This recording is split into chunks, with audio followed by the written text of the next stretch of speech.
Voice of law viewers அனைவருக்கும் வணக்கம். நம்ம போன வீடியோவில் நியோமேக்ஸ் நிறுவனத்தின் இயக்குனர் மார்க்கெட்டிங் மேனேஜர் கார்த்தி என்ற கார்த்திகேயன் அவரை கிட்னாப் பண்ணிட்டாங்கன்ற செய்தியை பார்த்தோம். அது சம்பந்தமாக எஃப்ஐஆர் வந்துட்டு அந்த முதல் தகவல் அறிக்கை நம்மோட இந்த வீடியோவுக்கு கீழே டிஸ்கிரிப்ஷனில் கொடுத்துருக்கோம், அதை பார்த்துக்கலாம். அதில் உள்ள விவரம் என்னன்னு பார்ப்போம். என்னன்னா, மதுரை மாவட்டம் வாடிப்பட்டி காவல் நிலையம் குற்ற எண் 371/2024 24/12/2024 காலை 9 மணிக்கு எஃப்ஐஆர் போடப்பட்டிருக்குது.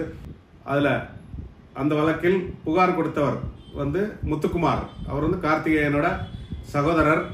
அவங்க அப்பா பேர் வேலாயுதம், சிறுவாத்தி வில்லேஜ், தேவகோட்டை தாலுகா, சிவகங்கை மாவட்டம். இது அவங்களோட அட்ரஸ். இதில் கணேஷ்குமார் அப்படின்னு ஒரு எஸ்ஐ எஃப்ஐஆர் போட்டிருக்காரு. அவர் என்ன சொல்றாருன்னா, நான் நிலைய பொறுப்பில் இருக்கும்போது, அதாவது 24/12/2024 காலை 9 மணிக்கு அந்த முத்துக்குமார் மேலே சொன்ன முகவரி கார்த்தியோட சகோதரர் அவர் நிலையம் என்ன சொல்றாருன்னா, எனது சகோதரர் கார்த்திகேயன் மதுரை காலவாசல் பகுதியிலிருந்து TN 37 EZ 3118 அப்படின்ற ஹுண்டாய் கிரிட்டா கார்ல நாமக்கல் நோக்கி போய்கிட்டு இருந்தாரு. அப்போது வாடிப்பட்டி அருகில் போயிட்டு இருக்கும்போது அந்த கார்த்திகேயனின் நண்பர், எனது அண்ணனின் நண்பரான லிசி என்பவருடன் போனில் பேசிக் கொண்டிருந்தார். அவரோட போன் நம்பர் கொடுத்துருக்காங்க, அப்புறம் கார்த்திகேயன் போன் நம்பர் கொடுத்துருக்காங்க. அதில் பேசிட்டு இருந்தாரு. திடீர்னு கார்த்திகேயன் அலர்ம் சத்தம் கேட்டது. உடனே லிசி ராமலிங்கம், அந்த முத்துக்குமாரோட நண்பர் ராமலிங்கத்துக்கு போன் பண்ணி சொல்றாரு. உடனே ராமலிங்கம் இந்த முத்துக்குமாருக்கு போன் பண்ணி சொல்றாரு. அந்த போன் நம்பர்லாம் கொடுத்துருக்காங்க. அப்ப அண்ணன் ஏதோ சிக்கல்ல மாட்டிக்கிட்டாருன்னு சொல்லி முத்துக்குமார் மதுரையிலிருந்து கிளம்பி வாடிப்பட்டி டெம்பிள் சிட்டி கிட்ட பார்க்கும்போது அந்த டெம்பிள் சிட்டி கார் பார்க்கிங்ல அந்த கார் நின்றுட்டு ஹுண்டாய் கிரிட்டா காரு.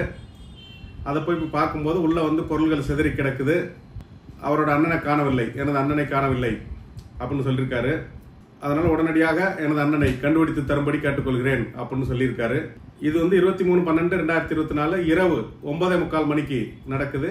அவர் மறுநாள் காலையில் 9 மணிக்கு 24/12/2024 மறுநாள் காலையில் 4 மணிக்கு காலையில் 9 மணிக்கு போலீஸ் கம்ப்ளைண்ட் கொடுக்குறாரு. உடனே காணவில்லை அப்படின்னு மட்டும் ஒரு எஃப்ஐஆர் போடுறாங்க. அதுக்கப்புறம் நம்ம பார்த்தோம், அந்த அவரை கடத்திட்டு போன 5 பேர் சானார்பட்டி போலீஸ் ஸ்டேஷன் லிமிட்ல அந்த கார் போலீஸாரை பார்த்தோட நிற்காம வேகமாக போய் விரைந்து போய் எல்லாத்தையும் இடித்து தள்ளி பொதுமக்களுக்கு இடையூறு ஏற்படுத்தி போனதுக்கப்புறம் போலீஸார் விரட்டி பிடிச்சு அவங்களை பிடிச்சி வைக்கிறாங்க. அதுக்கப்புறம் அந்த சானார்பட்டி இன்ஸ்பெக்டர் வாடிப்பட்டி இன்ஸ்பெக்டருக்கு தகவல் கொடுக்குறாரு. அந்த வாடிப்பட்டி இன்ஸ்பெக்டர் போயிட்டு இவங்களை விசாரித்து வாடிப்பட்டிக்கு கொண்டு அவங்க ஒப்புதல் வாக்குமூலம், கன்ஃபெஷன் ஸ்டேட்மெண்ட் சொல்லுவாங்க, அதை வாங்குறாங்க என்ன நடந்ததுன்னு. அதில் அவங்க என்ன நடந்தது, என்ன பண்ணோம், எப்படி பண்ணோன்றதை டீட்டெயிலாக சொல்கிறாங்க. அதை ரெக்கார்ட் பண்ணிவிட்டு அவங்கள ரிமாண்ட் பண்ணுறாங்க.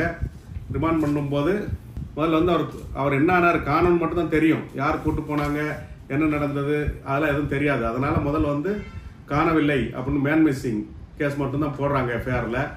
அது பிரிவு 140 சப்கிளாஸ் 1, அதாவது பிரிவு 140 பிராக்கெட்டில் உட்பிரிவு 1, அதில் மட்டும்தான் அது BNS ஆக்ட், பாரதிய நியாய சங்கீதா, அதில் போடுறாங்க. அதான் பழைய IPC சட்டம், இந்திய தண்டனை சட்டம், அதில் போடுறாங்க. இதுக்கிடையில் இவங்க கார்த்திகேயனை ஒரு நாளாக வண்டியில் வச்சுட்டு சுற்றிட்டு அப்புறம் பணம் கிடைக்கலன்னு அவர் இறக்கி விட்டு போயிடுறாங்க. அவர் இறக்கி விட்டு போனதுக்கப்புறம் அவர் 100க்கு தகவல் சொல்லி அப்புறம் போலீஸார் மூலமாக வர்றாரு.